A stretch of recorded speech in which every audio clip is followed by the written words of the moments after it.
Nearly everything that's important to our future, our schools, jobs, energy, growth, depends on the health of our people. If Iowans aren't healthy, they can't learn, they can't work, they can't take care of their families, and they can't succeed. Before the Affordable Care Act, Iowa had an individual insurance market with relatively low cost and high participation. Today, our healthcare market is collapsing. It's unaffordable, it's unsustainable, and it's unacceptable. While I continue to call on Congress to repeal and replace the Affordable Care Act, we can't wait for Congress to fix it. This session, we must work together to pass legislation that gives Iowa farmers, small business owners, and their workers access to affordable insurance.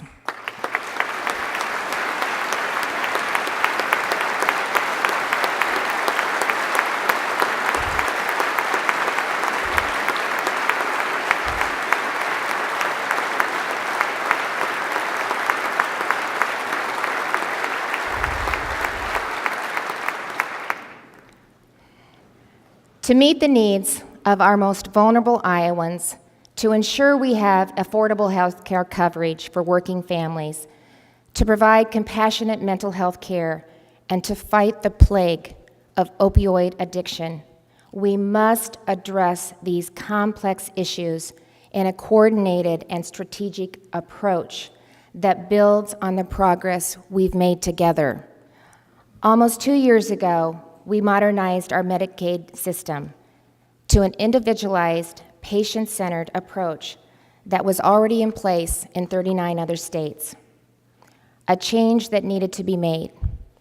Under the old system, cost soared, fraud had occurred, it was unsustainable, and we weren't focused on patient outcomes.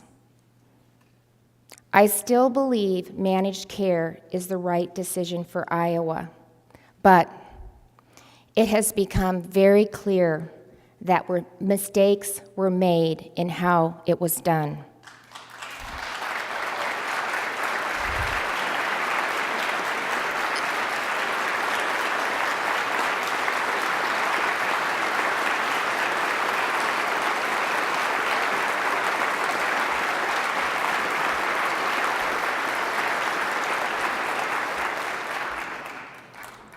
Shortly after being sworn in as governor, I took deliberate action to make a change. I hired a new director for the Department of Human Services who has the passion and, most importantly, the compassion to make this work. And he has hired a new Medicaid director with the experience to get things turned around. With this new team in place, we are working with our caregivers to resolve issues in a timely manner and ensure on-time payments. We're continuing to work with our managed care organizations to ensure Iowans are getting the best possible outcomes. And we're reaching patients in new and innovative ways to individualize their care. This is something that I think about and work on every day because it is so important to so many Iowans. And my promise to you is we will make this right.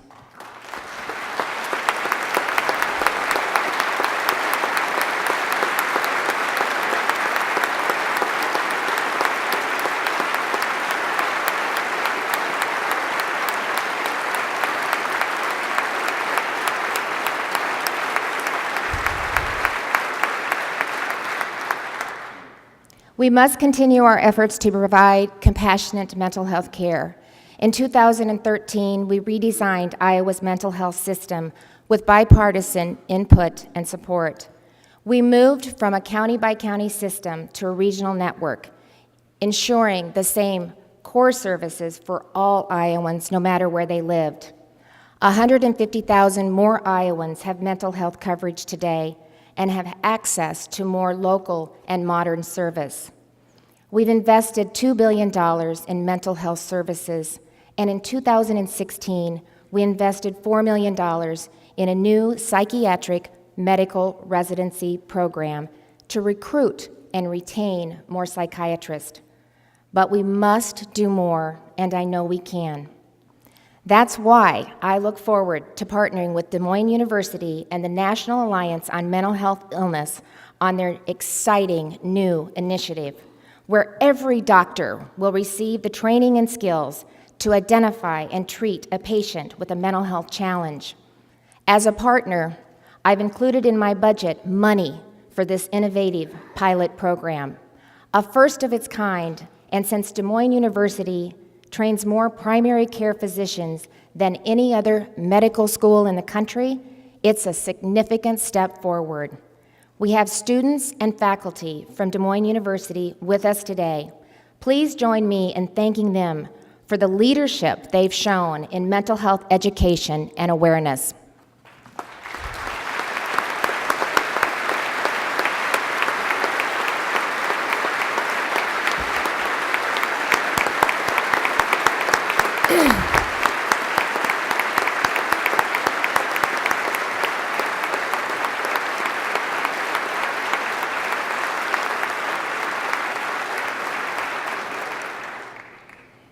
To improve our mental health system, we can't just focus on the sheer number of beds. We must identify the gaps in our system. In many cases, Iowans suffering from mental illness don't need hospitalization, but they also can't get the care they need at home. They need a safe place to stay that offers professional services and a watchful eye. We need to establish residential access centers that will provide short-term care for those in crisis. A place with the resources necessary to get these Iowans stabilized and back home to their families. To help make this happen, I'm asking the legislature to remove the cap on subacute beds. And I'm asking the mental health regions and our stakeholders to work with me to create a long-term and sustainable funding structure to establish these much-needed crisis access centers.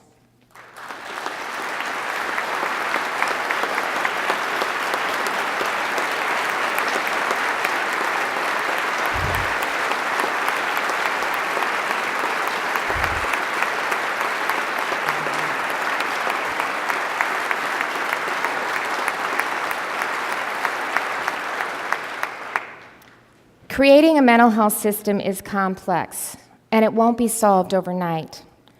But no parent, child, friend, or neighbor should suffer in silence when it comes to mental health.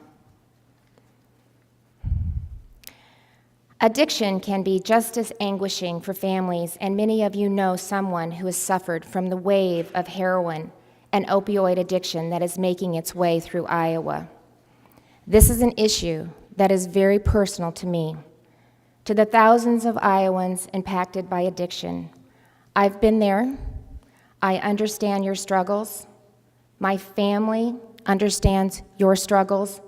And I know that life can be so much better, like it is for Caleb, a recovering opioid addict from Dubuque. His life was saved after an overdose that nearly left him dead. Through the help of medicated assisted treatment and a recovery program, he's turned his life around. Caleb's kept a job for over a year. He's received promotions and raises and is happier than he's ever been. While courageously sharing his story at our recent opioid summit, Caleb said, "Even though I'm a high school dropout, I feel like I'm very wealthy." Caleb, we're all richer for hearing your story. In the past decade, opioid-related deaths have more than doubled and will continue to rise unless we take action to reverse this heart-wrenching trend. My plan is to address this epidemic includes increasing the use of our prescription monitoring program, enhancing intervention for Iowans addicted to opioids, and expanding medicated assistant treatment, the very program that helped Caleb. And today, I'm calling on the legislature to pass legislation to reduce the number of opioids being prescribed in Iowa.